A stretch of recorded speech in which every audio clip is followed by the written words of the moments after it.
شبیر کو اب اندازہ ہو گیا تھا کہ یہ درندہ صفت ڈاکٹروں کا کوئی مبینہ گروپ تھا جو غریب بچوں کو یا ان کے والدین کو تھوڑے بہت پیسے کا لالچ دے کر ان کا گردہ نکال کر بیچ دیتے تھے۔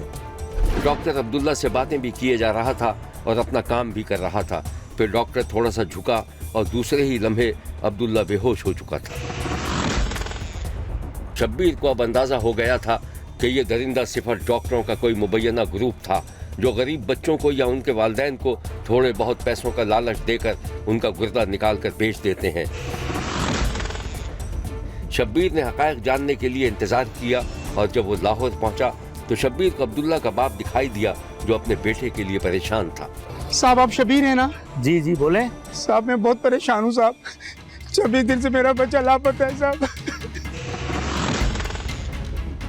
بہت جگہ پہ ڈھونڈا نہیں مل رہا سر، میری مدد کرے، میں بہت پریشان ہوں صاحب، کچھ کہہ رہے ہیں صاحب۔ بچہ کرتا کیا ہے؟ کچھ نہیں سر، کچرا کنڈیوں سے کچرا چنتا ہے، اسی سے گزارا کرتے ہیں صاحب۔ 26 دن پہلے گیا تھا سر کچرا چننے، پھر نہیں آیا، میں بہت پریشان ہوں صاحب، میری مدد کریں صاحب، میری مدد کریں صاحب۔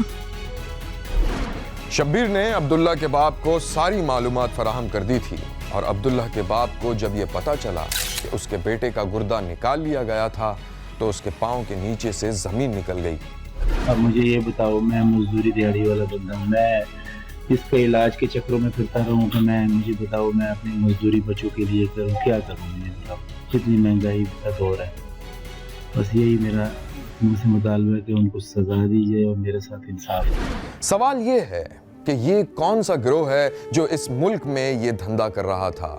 اس میں کون کون سی مافیائیں شامل ہیں؟ شبیر نے جب پولیس سے رابطہ کیا تو شبیر کو پتا چلا کہ وہ بھی کھل کر بات کرنے سے کترا رہی تھی۔ جو کچھ پولیس نے بتایا تھا وہ کچھ یوں ہے۔ جی یہ جو گینگ ٹریس ہوا ہے اس میں ہمارے پاس جو 6 اریسٹڈ جو اکیوزڈ ہیں ان کے اندر وہ لوگ شامل ہیں جو کہ لیبارٹری ٹیکنیشینز ہیں، آپریشن تھیٹر اسسٹنٹس ہیں، سہولت کار ہیں، یہاں سے وکٹمز کو افرادی قوت کو جو ہے وہ بھجوانے والوں کے اندر شامل ہیں۔ تو ڈاکٹرز جو ہیں وہ راولپنڈی کے اندر ایک بڑا مشہور ہاسپٹل ہے اور اس میں 5 ڈاکٹرز جو ہیں وہ انوالو ہیں، انہوں نے ایک اپنی ٹیم بنائی ہوئی ہے جس میں یہ جو ہمارے پاس گرفتار ملزمان ہیں وہ بھی اس کے اندر یہ شامل ہیں۔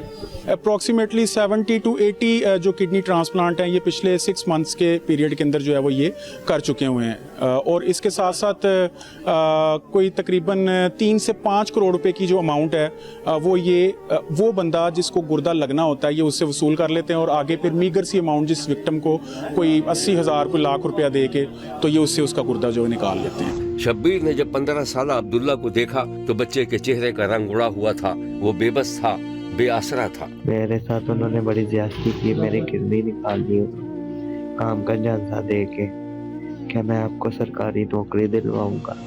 اس تصویر کو دیکھیے، پولیس نے اس تصویر میں نظر آنے والے افراد کو گرفتار کرنے کا دعویٰ کیا ہے۔